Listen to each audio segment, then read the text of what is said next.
What's up guys? Kakagising lang namin and nag quick breakfast lang kami.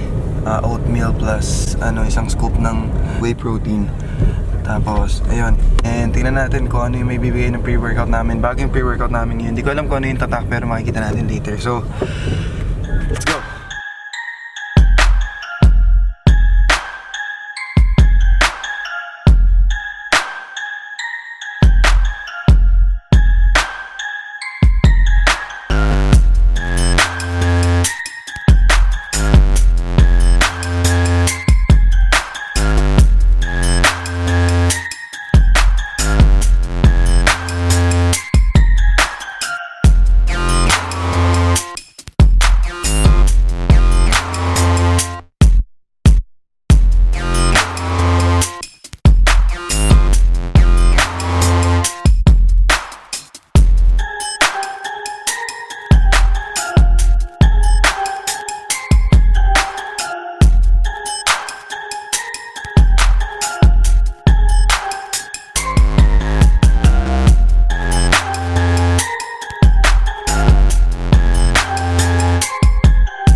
Magbibigay ito ng good pump.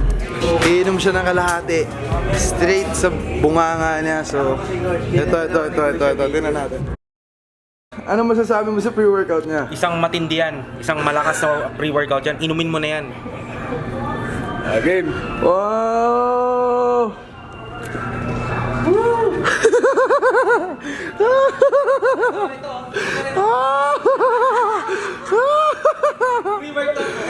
Oh, tal.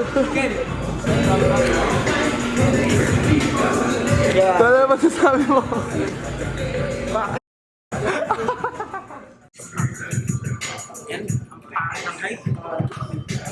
Mali pala yung nainom ko.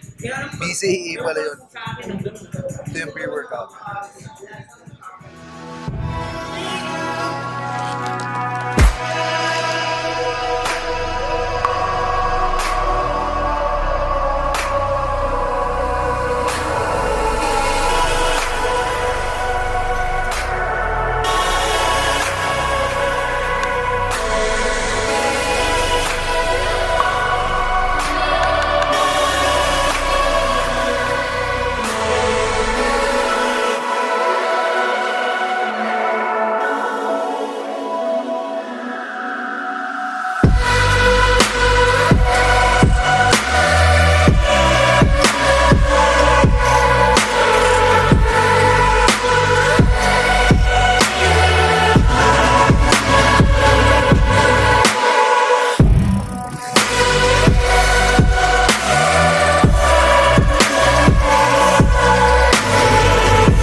Plus the bar and meron akong wrist wrap.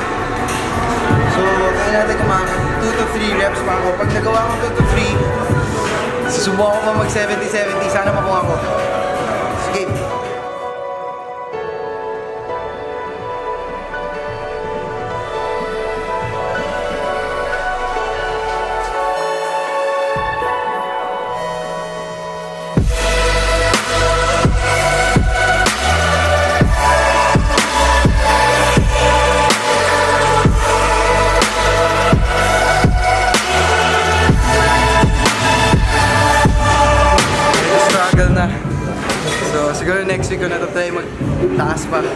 And that's it. 2 reps for 65 kilos. And sana tumaas pa next.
On our way home, tapos kakain lang, diretso na kami sa mga trabaho namin. Kailangan magtrabaho, kasama na yan sa buhay, hindi yan nawawala. On the way na kami ngayon sa ABS-CBN for ano yun, Doy? Anong ano yun? Binibining ABS. Binibining ABS-CBN. So, tingnan natin kung ano yung mangyayari doon mamaya, kung sino-sino yung mga kasali. Pero ngayon, ang gamit ko ng camera is yung G7X ko kasi medyo mahina talaga sa low light yung 80D.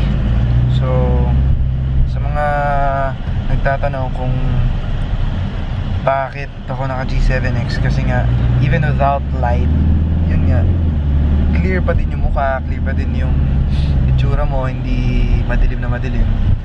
Medyo madilim, pero hindi madilim. Pero medyo.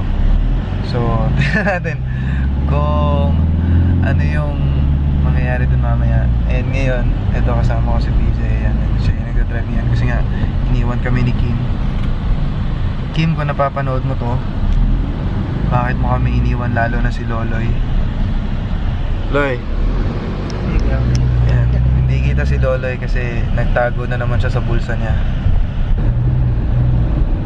Ito, malapit na kami. Nasa circle na kami banda. Medyo wala naman traffic. Thank God, walang traffic. Hindi masyado. Kung hindi namin alam pagdating sa circle, tingnan natin pagdating namin sa circle kung ano ang status ng ating katrapikan. Sana wala pa rin ako mali. Kasi talaga, dapat ang call time ko is 7. Pero anong oras pa? Yun. Yan nyo, 7:08 na. And pwede pa naman yan kasi nasa serenade pa naman ako. Kakastart lang ng 7. So sigurado at sure ako na hindi pa nagsisimula yun. Kaya tara, dito na kami sa circle. Kaya natin mag-drive.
Traffic, at least medyo aabot kami ngayon. At least hindi medyo nakakahiya kasi 7 yung call time ko. And ngayon is, ano oras na ba? 7:26. So, tingnan natin kung ano mangyayari doon. Let's go. Oh, just hello! Ayan, ang dami ko na nakikita. And hello! So, dami ko na nakikita mga naka-costume. Ito, makikita natin sila namin. Mali pala yung napuntahan namin dressing room kanina. Dressing room 17 and 18 pala yun. Ito, papunta kami ngayon sa dressing room 22 pero may nakasalubong kami. Grabe, sobrang idol ko to. Sobrang lupit kumanda nito. Feeling ko kilala niya to eh. So may parte sa'yo na yung The Macho Man! basta mga ano, IG. Kelsters. Kelsters. Ang tawag sa akin ah. Ano? Saka? Tapos ka na? Hindi pa, kakanta mami. Kakain lang. Sige. Saan kakain? Sa whistle stop. Sisig. Ay, pera eh. Whistle. Sunod kami doon. Sisig, saka tapsilog. Sunod kami doon. Ngayon, si Mr. Daryl Ong. Ano to? Ito ba yun? Dressing room 22. Ay.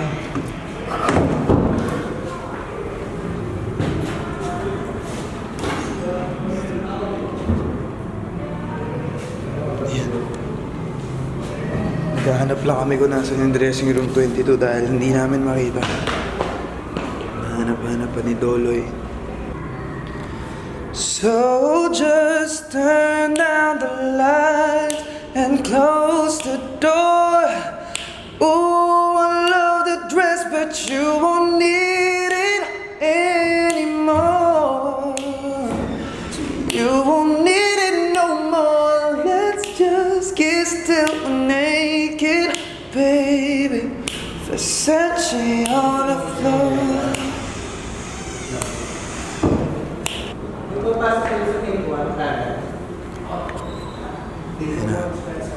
Nag-ano na kami, call a friend. Buto na lang dyan si ate.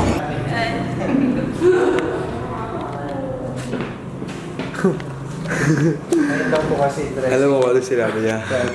Sabi niya nakakaloka daw. So, ayan, nandito na kami sa dressing room. Walang katao-tao. I think kasama ko ata si Daryl Ong kanina, doon ata siya dito rin ata siya naka-dressing room. Pero yun nga, kakain nga muna siya.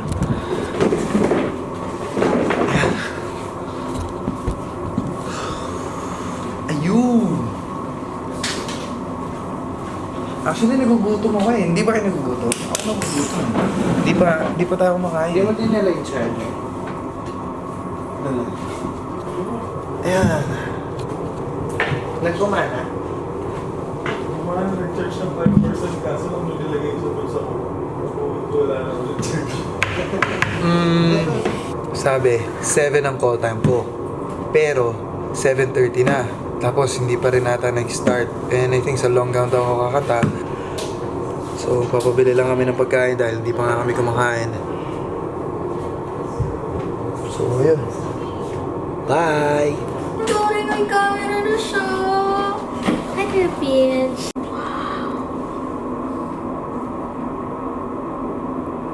Ganda.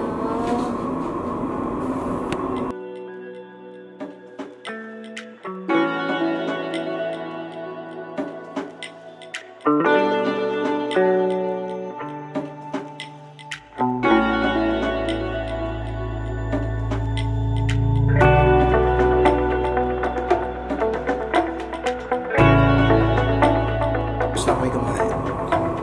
pero wala pa rin. Hindi pa rin ako makanta. Pero I think malapit na. One song lang and then we're done. So, ayun. I'm done. But, hindi ako nakakuha ng clips sa loob na nangyari kanina sa kinantahan ko kasi wala akong kasama na pwedeng kumuha doon. Alam naman kumakanta ako tapos ako yung nagkukuha ng video.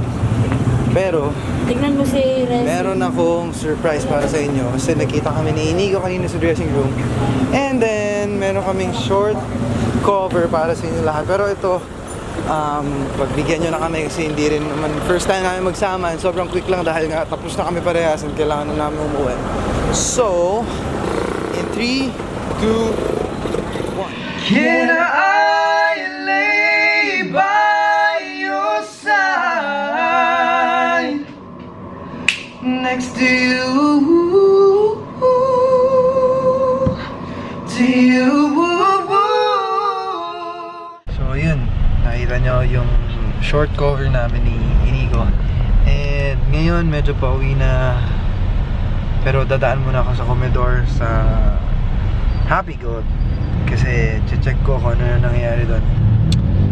Nandito na kami sa Commonwealth and diretso na nga kami sa Happy Goat. So kita-kits na lang tayo lang.